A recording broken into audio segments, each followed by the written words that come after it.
Hello नमस्कार साथियों, मैं अंशुल अग्रवाल आप सभी का स्वागत करता हूं आपके अपने digital platform Anshul study point में। कि सपने उनके सच होते हैं जिनके सपनों में जान होती है। कि सपने उनके सच होते हैं जिनके सपनों में जान होती है। पंखों से कुछ नहीं होता, हौसलों से उड़ान होती है, हौसलों से उड़ान होती है। तो इसी के साथ हम क्लास की शुरुआत करते हैं और हमारा टॉपिक चल रहा था ट्रिग्नोमेट्रिक। और ट्रिग्नोमेट्रिक टॉपिक चल रहा था, इसमें मैंने आपको कल की क्लास में बहुत एक इंपॉर्टेंट बात बताई थी। और वो इम्पोर्टेंट बात ये थी कि हम बात करें कि टॉपिक बहुत ही एक अच्छा टॉपिक है। और हम बात करते हैं कि एसएससी में जो क्वेश्चंस आते हैं वो डायरेक्ट आपको ट्रिपलेट के बारे में पूछा जाता है। ये ट्रिपलेट है वो कौन सी यानी कि ऑड संख्याओं का ट्रिपलेट और इवन संख्याओं का ट्रिपलेट है। वो आपसे कोई भी संख्या देकर ट्रिपलेट के बारे में ऑप्शंस में से पूछ सकता है। ठीक है, तो इस प्रकार के क्वेश्चंस आए भी हुए हैं। और ना आकर इस प्रकार के क्वेश्चंस जो मैंने कल की क्लास में बताया था कि ऐसे साइन थीटा है उसकी वैल्यू पूछी जा सकती है, जिसमें इवन दो वैल्यूज दी हुई हैं हमारे पास में। लेकिन हमें बेवकूफ़ी नहीं करनी है कि इसका स्क्वायर करेंगे फिर इसका स्क्वायर करके उसे ऐड करके और फिर हम हाइपोटेन्स का स्क्वायर है वो निकालेंगे। तो ये क्या हो जाता है, एक लंबा प्रोसेस हो जाता है। और एसएससी में अगर क्वेश्चंस में हमने टाइम ज़्यादा लिया तो हमारे लिए क्वालिफाई करना है वो बहुत ही क्या हो जाता है, कठिन हो जाता है। ठीक है, तो कल मैंने आपको बता दिया था कि विषम संख्याओं का या ऑड संख्याओं का ट्रिपलेट है वो कैसे बनता है। तो हमें क्या करना है, ये इसलिए मैंने एज इट इज लिखा रखा है क्योंकि अब हम इवन संख्याओं का सम संख्याओं का ट्रिपलेट बनाना सीखेंगे। तो वो सेम एज इट इज इसी पैटर्न पर बनाना है, बस थोड़ा सा चेंजेज है वो आपको ध्यान में रखना है कि इवन में और ऑड में क्या चेंजेज होते हैं। और वो भी पता चल जाता है एज इट इज संख्याओं को देखते हुए। ठीक है, क्योंकि आपको पता है जब जैसे कि 3 का हमें ट्रिपलेट बनाना है तो हमने क्या किया, 3 का स्क्वायर किया, स्क्वायर करने पर उसको क्या कर दिया, डिवाइड कर दिया 2 से। और 2 से डिवाइड करने पर जो भी वैल्यू आती है उसमें एक बार प्लस 0.5 करेंगे, एक बार माइनस 0.5 करेंगे। और करने पर जो हमारे पास में वैल्यू आएगी तो वो फर्स्ट वाली और ये दोनों वैल्यूज क्या हो जाएंगी, एक ट्रिपलेट हो जाएंगी। ठीक है, तो हमने 3 का किया तो क्या आया 4.5 प्लस 0.5 और माइनस 0.5 करने पर 5 और 4 आया। तो 3 4 5 क्या बन जाता है, एक ट्रिपलेट बन जाता है। इसी प्रकार 11 का हमने किया तो 121 आया, स्क्वायर करने पर अपॉन 2 किया 60.5, वही प्लस 0.5 माइनस 0.5 किया और क्या आ गया हमारे पास में 11 60 और 61, ये एक ट्रिपलेट हो जाता है। तो मैंने ये क्वेश्चंस भी आपको करा दिया था साथ के साथ में, जिससे कि क्या हो आपको कोई भी प्रॉब्लम है वो फेस ना करनी पड़े। ये समझ में आ गया। अब हम सीखेंगे कि इवन संख्याओं का सम संख्याओं का ट्रिपलेट कैसे बनता है। ठीक है,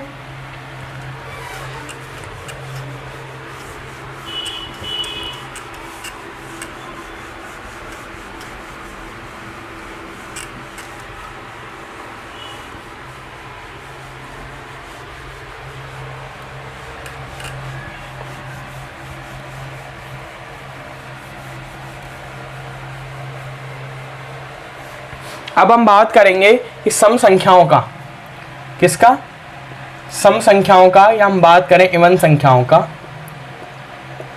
इवन नंबर्स का जो ट्रिपलेट है वो कैसे बनता है, ये हम बात करेंगे आज। तो हमें एज इट इज वही पैटर्न जो है वही फॉलो करना है। यानी कि हमने पिछले वाले में टाइप में, यानी कि हम बात कर रहे हैं कि विषम संख्याओं का जिस प्रकार हमने ट्रिपलेट निकाला था उसी प्रकार से हम इसका निकालेंगे, बट थोड़ा सा चेंजेस लास्ट में है वो हमें फोकस करना है। ठीक है, हम निकालते हैं, जैसे कि एग्जांपल के तौर पर हम लेते हैं 4। ठीक है, हमें 4 का ट्रिपलेट निकालना है तो हम क्या करेंगे, फर्स्ट स्टेप हमारा वही यूज करेंगे, हम कौन सा, 4 का स्क्वायर करेंगे। ठीक है, और फिर 4 का स्क्वायर करने पर हम क्या कर देंगे, कितना आ जाता है 60। एज इट इज वही पैटर्न है, हमने जैसे विषम संख्याओं का निकाला था उसी तरीके से किया है। और अब वही क्या करेंगे, अपॉन 2 करेंगे, और अपॉन 2 करने पर क्या आ गया, 8 आ गया। अब यहाँ से थोड़ा सा चेंजेज है, और यहाँ से क्या चेंजेज है इसको आपको बहुत ही बेहतरीन तरीके से समझना है। और अगर आप इस चैनल पर पहली बार विजिट कर रहे हो तो प्लीज़ चैनल को सब्सक्राइब करना और वीडियो को जितना हो सके ज़्यादा शेयर करना, जिससे कि कोई भी स्टूडेंट्स जो इस तरह की प्रिपरेशन कर रहा है तो उसके लिए ये बेनिफिट है वो उठा सके, वो आसानी से अपनी तैयारी है उसको और भी स्ट्रॉन्ग कर सके। इसके लिए तो हम क्या कर रहे हैं कि हमने क्या किया, वही as it is pattern follow किया है। यहाँ आ गया 8। अब विषम संख्याओं में तो हम जो भी संख्या यहाँ आती थी वहाँ क्या करते थे, प्लस 0.5 और माइनस 0.5। बट हमें यहाँ क्या करना है, इस 8 को ऐसे 2 टुकड़ों में तोड़ना है जिनका कि अंतर 2 हो। यानी कि जो 2 संख्याएं, उन 2 संख्याओं में तोड़ना है जिनका कि डिफरेंस, यहाँ से डिफरेंस जो आएगा वो क्या हो, 2 हो। ये ध्यान में रखना है। ठीक है। तो अब हम 8 को क्या कर सकते हैं, 8 के हम टुकड़े अगर करें तो हम किस प्रकार से कर सकते हैं, 1 और 8 कर सकते हैं, 2 इंटू 4 कर सकते हैं, ठीक है। सॉरी, हमें क्या करना है, प्लस के रूप में करना है, तो क्या करेंगे हम 1 + 7 कर सकते हैं, क्योंकि इन दोनों का डिफरेंस है वो 2 आना चाहिए, ठीक है। 1 + 7 हो गया, 2 + 6 हो गया, 3 + 5 हो गया, फिर तो 5 + 3 होगा जो एज इट इज रहेगा। यानी कि ये 3 टुकड़े हैं वो हम 8 के कर सकते हैं। अब इनमें ये देखना है हमें कि डिफरेंस किसका 2 है, ये मैं बेसिक तरीके से बता रहा हूँ। अभी आपको 2 सेकंड में बात करूँ, 2 मिनट बाद में आपको मैं बहुत ही एक अच्छा इसका भी तरीका बताऊंगा जिससे कि आप इसको भी आसानी से सॉल्यूशन करोगे। इसमें हम देखें तो 2 डिफरेंस है वो इन संख्याओं में है, 3 और 5 में। तो हम इसको किस प्रकार से तोड़ेंगे, एक तो 3 हो जाता है और एक हो जाता है 5। अब आप देख लीजिए दोनों का डिफरेंस क्या है, 2 है। अब एक तो ये तरीका हो गया, मैंने आपको बता दिया क्या कि दोनों का डिफरेंस है वो हमें कितना रखना है, 2 रखना है, ठीक है। अगर हम दूसरे तरीका के भी यूज कर सकते हैं, वो कैसे करेंगे कि हमें यहाँ तक तो वही एज इट इज़ आना है 8 तक, अब 8 का कर देना है हमें डिवाइड बाई 2 दोबारा, ये ध्यान में रखना। 8 का क्या करना है, डिवाइड बाई 2, और डिवाइड बाई 2 करते हैं आंसर आएगा 4। इसमें हमें +1 करना है और -1 करना है, तो क्या आ जाएगा, 5 आ जाएगा और 3 आ जाएगा। समझ में आ गया। अभी नेक्स्ट हम एक क्वेश्चन और कर रहे हैं इस पर, एक ही एग्जाम्पल और, तो उससे आपको और भी बेहतरीन तरीके से समझ में आएगा। तो अब हम क्या करेंगे, ट्रिपलेट देखते हैं। तो हम क्या बन जाता है ट्रिपलेट, वही 3 4 5, एक ट्रिपलेट ये, और आप अच्छी तरीके से जानते हो एक ट्रिपलेट है। अब इसमें चेंजेस क्या हो रहा है, ये हाइपोटेनस रहेगा, लेकिन ये दोनों में परपेंडिकुलर और बेस हैं, उसमें चेंजेस हैं। हम बेस को परपेंडिकुलर कहें या परपेंडिकुलर को बेस कहें अकॉर्डिंग टू एंगल, क्योंकि एंगल जब चेंज हो जाते हैं तो आपको पता है, क्योंकि मैं फर्स्ट क्लास में इस बारे में बहुत चर्चा कर चुका हूँ। हम सेकेंड एक एग्जाम्पल की बात करें, और सेकेंड एग्जाम्पल की हम बात करें, ठीक है, तो क्या है 16 का। हम किसका करेंगे, 16 का। तो हम क्या करेंगे, फर्स्ट ऑफ ऑल स्टेप हमें पता है 16 का स्क्वायर करेंगे। स्क्वायर कितना होता है, 256। अब अगर आपको स्क्वायर्स भी याद नहीं है, पहले तो हमें याद करने हैं, 1 से 20 तो याद होने ही चाहिए मिनिमम, और अगर नहीं याद होते हैं कैसे भी, तो उसके लिए इसी चैनल पर आपको शॉर्ट्स के माध्यम से ट्रिक है वो अवेलेबल करवाई जाती है। बहुत ही बेहतरीन तरीके से आप किसी भी संख्या का, चाहे 100 से ज़्यादा की संख्या हो, 100 से कम की संख्या हो, 50 से कम की संख्या हो, मात्र हम 2 सेकंड में आंसर निकाल दें। जैसे कि अगर 47 का स्क्वायर हमें निकालना है तो हमें दिमाग नहीं लगाना कि हम 47 को 47 से मल्टीप्लाई करेंगे। हम क्या कर देंगे, इसमें ट्रिक बताई हुई है, मैं यहाँ भी बता रहा हूँ जिससे कि आपको क्या हो, बेनिफिट हो। हमें क्या करना है, ये देखना है 50 से कितना कम है, कितना कम है, 3 कम है, कितना कम है, 3 कम है। तो हमें क्या करना है, 50 वाली कंडीशंस में 25 में से 3 माइनस करना है, माइनस करने पर आएगा 22, और 22 आएगा, उस 3 का हमें क्या कर देना है, स्क्वायर कर देना है। देख लेना, यही आंसर होगा। तो ऐसे ही ट्रिक के लिए आप चैनल के साथ में जुड़ सकते हैं, आपको बहुत ही अच्छा है वो अनुभव प्राप्त होगा, ठीक है।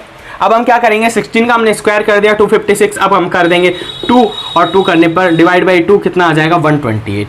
अब हमें 128 को वही 2 टुकड़ों में तोड़ना है जिनमें कि जिनका अंतर क्या हो, 2। उसके लिए मैंने बेस्ट तरीका बताया है कि हम 128 में क्या कर देंगे, दोबारा डिवाइड बाई 2 कर देंगे, और 2 करने के बाद में कितना आ जाता है, 64। अब इसमें +1 और -1, तो कितना आ जाता है, 65, और ये आ जाता है 63, ठीक है। तो ये कौन क्या हो जाएगा, 63, एंड हम बात करें एक हो जाएगा 65। तो ये आसान हो जाएगा। अब हमें दिमाग लगाने की भी आवश्यकता नहीं है कि किस प्रकार से टुकड़ों में तोड़ना है, हमें इसमें भी क्या करना है, डिवाइड बाई 2 करना है, और उनमें क्या करना है, +1 और -1। अब आपके इवन और ऑड संख्याओं में दोनों के ही आप ट्रिपलेट निकालना सीख गए, तो इसका ट्रिपलेट क्या बन जाता है, 16, 63, 65, ये एक ट्रिपलेट हो गया, ठीक है। अब इस पर बेस्ड मैं आपको एक क्वेश्चन बताता हूँ, जो कि एसएससी में इस प्रकार के क्वेश्चंस भी आते हैं। मैं बात करूं, एक राइट एंगल ट्राइंगल है वो दिया हुआ है कि 90 डिग्री का कौन हो जाता है, और मैं बात करूं इसमें क्वेश्चंस आए हुए हैं, परपेंडिकुलर 12 है, 35 है, वो क्या दिया हुआ है, बेस दिया हुआ है। हमें हाइपोटेन्स पूछा है। अब हाइपोटेन्स कैसे निकालेंगे, एक बच्चा जिसे कि ये पता नहीं है कि ट्रिपलेट कैसे निकाला जाता है, वो क्या करेगा, 12 का स्क्वायर करेगा, प्लस 35 का स्क्वायर करेगा, दोनों को ऐड करेगा और फिर वह देखेगा कि वह जो संख्या आई है वो किस संख्या का स्क्वायर है, फिर यहाँ वो हाइपोटेन्यूस क्रिएट करेगा। तो आप सोचो एक बार दिमाग लगाकर कि कितना टाइम उसको करने में, उस क्वेश्चन का सॉल्यूशंस करने में वह कितना टाइम है अपना खर्च कर रहा है, और वो फालतू का टाइम है। तो आंसर तो सेम आना है, हम भी उसी तरीके से करेंगे तो आंसर सेम आएगा, आंसर तो चेंजेस होगा नहीं, बट क्या है उसका टाइम ज़रूर खर्च हो जाएगा। तो वो हमें नहीं करना है, बेवकूफ़ी बिल्कुल भी नहीं करनी है। तो ऐसी जब भी कंडीशंस हो, हमें पता है हाइपोटेन्यूस निकालना है, तो हम जानते हैं कि 12 है 35 है तो एक ट्रिपलेट बनेगा, तो इस ट्रिपलेट को हम निकाल लेते हैं। हम किससे निकालते हैं? 12 से निकालते हैं माना, तो हम क्या करेंगे 12 से निकालेंगे, 12 का करेंगे स्क्वायर, फर्स्ट स्टेप कितना हो जाता है 144, हम डिवाइड बाई 2 कर देंगे, कितना आ जाता है 72।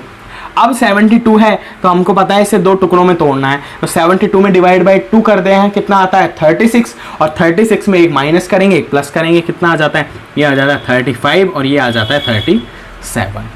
तो अब हमें समझ में आ गया कि ये 12, 35 और 37 है, वो एक ट्रिपलेट बनेगा। तो 12 हमारे पास में है मौजूद, 35 भी है, 37 नहीं है, तो हाइपोटेन्यूस की जगह हम लिख देंगे 37।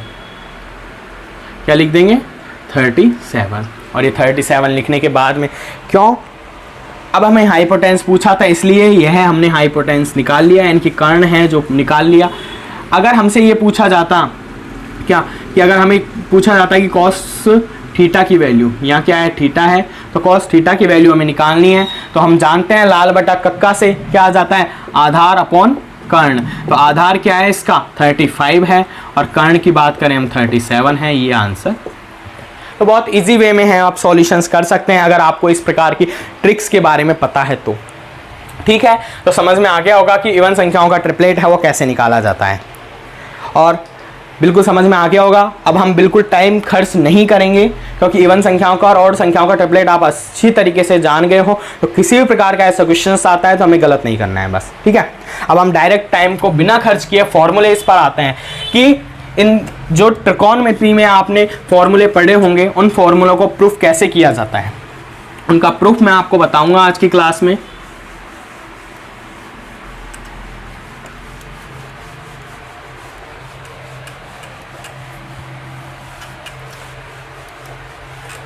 जो आपने कई बार डायरेक्टली यूज किए होंगे उनका एक तरीके से प्रूफ हम देखते हैं।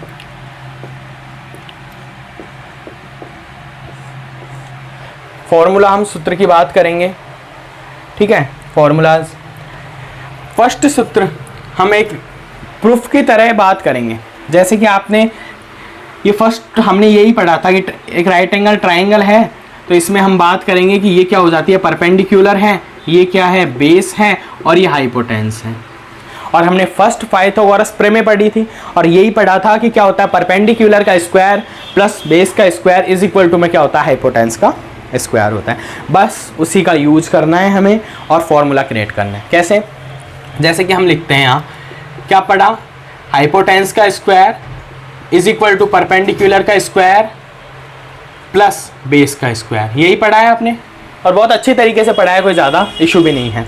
ठीक है, अब इसके हम ऐसे चेंजेस करेंगे कि आपने जो फॉर्मूला पढ़ा है ना वो क्या हो जाएगा, एक तरीके से प्रूफ हो जाएगा, वो आ जाएगा और आपने बहुत बार यूज़ किया होगा उस फॉर्मूले का।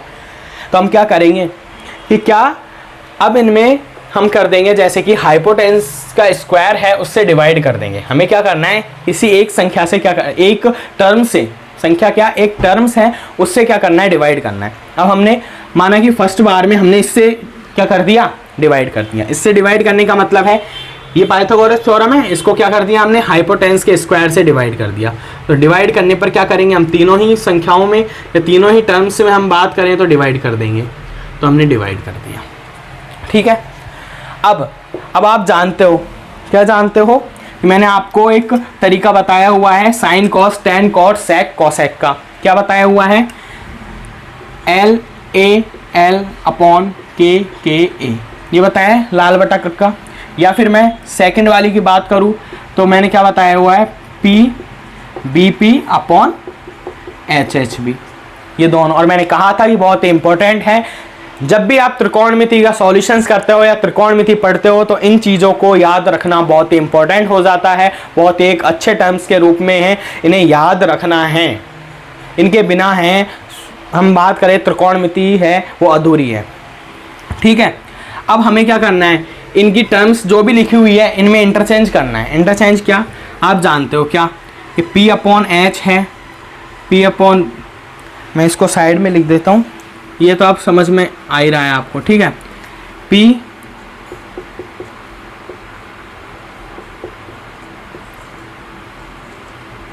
ठीक है, ये पी बी भी अपॉन एच एच भी हो गया।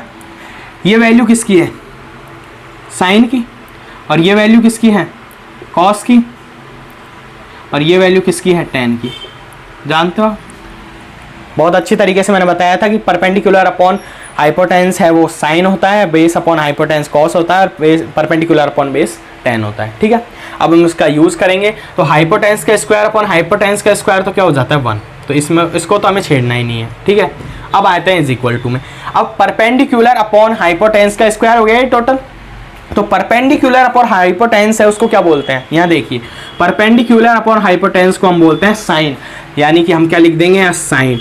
अब ये साइन लिख के नहीं छोड़ना है क्योंकि स्क्वायर भी है, इसीलिए क्योंकि हम परपेंडिकुलर अपॉन हाइपोटेंस को साइन बोलते हैं। तो यहाँ क्या है, perpendicular square upon hypotenuse square है, तो क्या हो जाता है, साइन स्क्वायर थीटा। अब थीटा एक एंगल है जो हमने लिख दिया है साथ ही साथ में।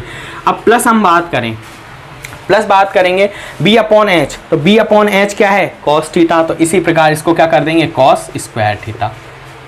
अब आपको दिख रहा होगा कि एक फॉर्मूला बन गया है जो आपने बहुत बार जब भी त्रिकोणमिति पढ़ी होगी वो यूज किया होगा कि sine square theta plus cos square theta is equal to 1। बहुत बार आपने यूज किया होगा। तो आपको ये फॉर्मूला आया कहाँ से, बस कुछ नहीं, ये एक तरीके से कहें तो मॉडिफाई होता है। हमने पाइथागोरस प्रमेय है उसका यूज किया, उसमें हाइपोटेंस का स्क्वायर है उससे डिवाइड कर दिया, तो हमें क्या प्राप्त हो गया, sign square theta plus cos square theta 1। और बहुत ही अच्छा और यूजेबल फॉर्मूला है ये। आपको जब भी आप त्रिकोणमिति के क्वेश्चंस करोगे तो आपको ये टर्म से या ये फॉर्मूला है वो यूज करना पड़ेगा। तो ये समझ में आ गया होगा। ठीक है, फॉर्मूला समझ में आ ही गया होगा आपको फर्स्ट, इसको आप लिख लीजिए। अब हम सेकंड बात करते हैं कि सेकंड फॉर्मूला और आपने पढ़ा होगा, वो भी अभी डेरिवेटिव के रूप में एक तरीके से निकल कर आ जाएगा। ठीक है, उसमें हमें क्या करना है, थोड़ा सा चेंजेज करना है।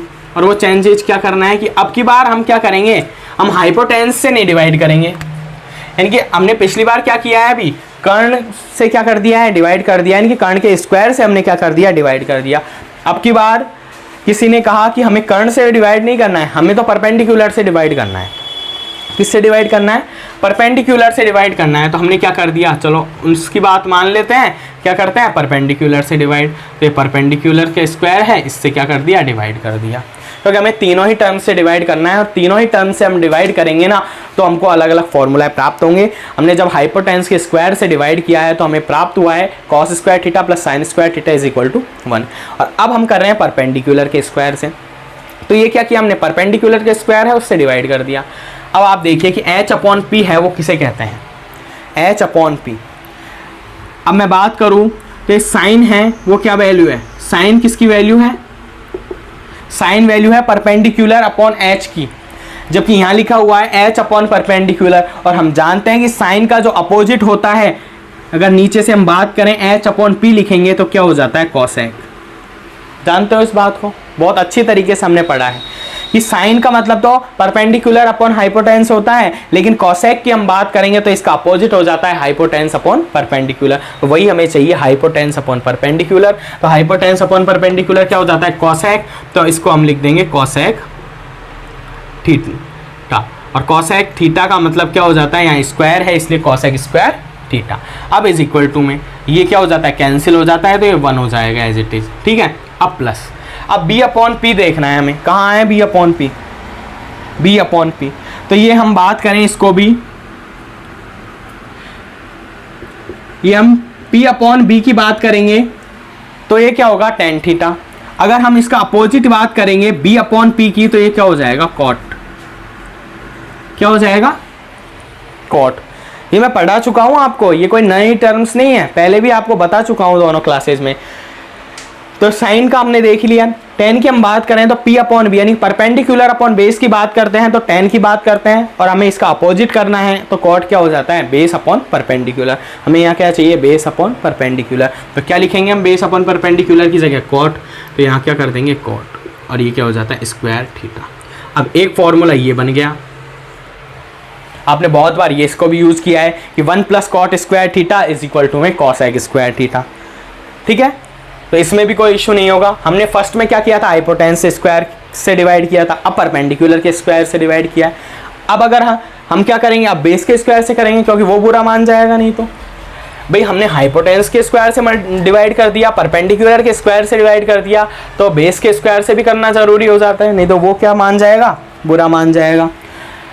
तो अब हम क्या करेंगे नेक्स्ट, ये समझ में आएगा कैसे आया, 1 प्लस कॉट स्क्वायर थीटा बराबर कॉसेक स्क्वायर थीटा। तो ये फॉर्मूले याद रखने हैं, अब हम क्या करेंगे, याद में रखेंगे, और याद तो होंगे भी आपको, ऐसे कोई दिक्कत भी नहीं। ठीक है, अब हम थर्ड कंडीशंस पर आते हैं। अब थर्ड कंडीशंस क्या है, अब हम क्या करेंगे, बेस के स्क्वायर से डिवाइड करेंगे, और ये बेस के स्क्वायर से हमने डिवाइड कर दिया सबको। ठीक है, अब वही इसका यूज़ करना है हमें। तो h अपॉन बी कहाँ दिख रहा है, h अपॉन बी यहाँ दिख रहा है। मैं इसको यहाँ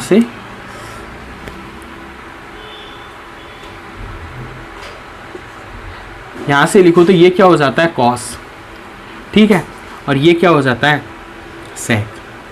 समझ में आ गया। बी अपॉन एच यानी कि बेस अपॉन हाइपोटेन्यूस की हम बात करेंगे तो कॉस थीटा की हम बात करेंगे, जबकि इसके अपोजिट की बात करेंगे एच अपॉन बी की, यानी कि हाइपोटेन्यूस अपॉन क्या करेंगे, बेस करेंगे, तो हम किसकी बात करेंगे, सेक की। बात जानते हो, अब इतनी समझाने वाली बात भी नहीं है। ठीक है, तो सेक, तो ये क्या हो जाता है, sec square theta is equal to में, अब करेंगे परपेंडिकुलर अपॉन बेस, तो परपेंडिकुलर अपॉन बेस सीधा सीधा दिया हुआ है, तो सीधा है जब हम क्या करेंगे, टेन, क्या करेंगे, टेन का स्क्वायर, टेन स्क्वायर थीटा, और ये क्या हो जाता है, +1। अब ये इक्वेशन भी आपने पढ़ी होगी कि 1 प्लस टेन स्क्वायर थीटा बराबर सेक स्क्वायर थीटा। तो तीनों ही टर्म से, एक पाइथागोरस प्रमेय से हमने तीनों ही फॉर्मूले हैं वो क्या कर लिए हैं, डिज़ाइन कर लिए हैं, एक तरीके से हमने प्रूफ कर लिए हैं कि किस तरीके से हैं ये आए हैं। क्योंकि आपने अभी तक तो ये पढ़ा था कि क्या है कि ये फॉर्मूले हम यूज करते थे, लेकिन कैसे आए, कहाँ से आए, ये पता नहीं था। ये भी हमें ज़रूरी पता होना चाहिए, क्योंकि क्या पता क्वेश्चंस है वो बेसिक कॉन्सेप्ट पर आ जाए। क्योंकि बेसिक कॉन्सेप्ट अगर हमारे क्लियर्स हैं तो हम किसी भी प्रकार का कोई भी क्वेश्चन है वो आसानी से सॉल्यूशंस उसका कर सकते हैं, और हमें क्या होगा, डर भी नहीं लगेगा। क्योंकि अगर बेसिक कॉन्सेप्ट क्लियर नहीं है, आपने वही रटंत विद्या से ये देख लिया कि हाँ sign square theta plus cos square theta बराबर 1 होता है, तो फिर क्या होगा, आपके लिए प्रॉब्लम क्रिएट हो सकती है अगर वो टर्म्स क्या हो, चेंजेज में हो, यानी कि इंटरचेंजेज में करके आपको दी हुई हो, तो आपको क्या होगा, उसको निकालने में, उसका सॉल्यूशंस करने में क्या होगी, प्रॉब्लम होगी। इसलिए हमें बेसिक कॉन्सेप्ट है वो बहुत ही क्लियर रखने हैं। तो आपने तीनों फॉर्मूले हैं वो क्या कर लिए हैं, हमने समझ लिए हैं, और तीनों फॉर्मूले में एक बार लिख देता हूँ। ये थर्ड फॉर्मूला आपको दिख रहा है, और फर्स्ट हमने क्या देखा था, sine square theta plus cos square theta is equal to 1, और सेकंड में बात करूँ क्या था, 1 प्लस कॉट स्क्वायर थीटा बराबर कॉसेक स्क्वायर थीटा, और थर्ड आपको दिख ही रहा है क्या है, 1 प्लस टेन स्क्वायर थीटा बराबर सेक स्क्वायर थीटा। तो ये फॉर्मूला है तीनों की तीनों, हमें क्या है, इंपॉर्टेंट है, याद रखने हैं। इन पर बेस्ड जो क्वेश्चंस होंगे वो हम करेंगे साथ के साथ में। और ये बेसिक कॉन्सेप्ट में समझाने का बस तात्पर्य है कि जब हम क्वेश्चंस करें तो हमें ये भी प्रॉब्लम नहीं आनी चाहिए कि हाँ ये टर्म्स कहाँ से आई है, बस ये पता तक होना चाहिए हमें। ठीक है, तो हम आज की क्लास को तो यहीं समाप्त करते हैं। आपने बेसिक कॉन्सेप्ट को और ट्रिपलेट बनाना है वो सीख लिया होगा अच्छे से। तो आज की क्लास को हम यहीं समाप्त करते हैं, और आप इस चैनल को सब्सक्राइब कीजिए और वीडियो को ज़्यादा से ज़्यादा शेयर कीजिए, आपके लिए इसमें बेनिफिट होने वाला है। और आपको किसी भी कैलकुलेशन ट्रिक या मैथ्स ट्रिक की आवश्यकता है तो इसी चैनल पर आपको शॉर्ट्स के माध्यम से अवेलेबल है, तो वहाँ से आप देख लीजिएगा। किसी भी संख्या का वर्ग निकालना हो, किसी भी संख्या का मल्टीप्लाई करना हो, बहुत ही आसान होता है जब इस चैनल से आप जुड़ गए हैं। ठीक है, तो आज की क्लास को हम यहीं समाप्त करते हैं। जय हिंद, जय भारत।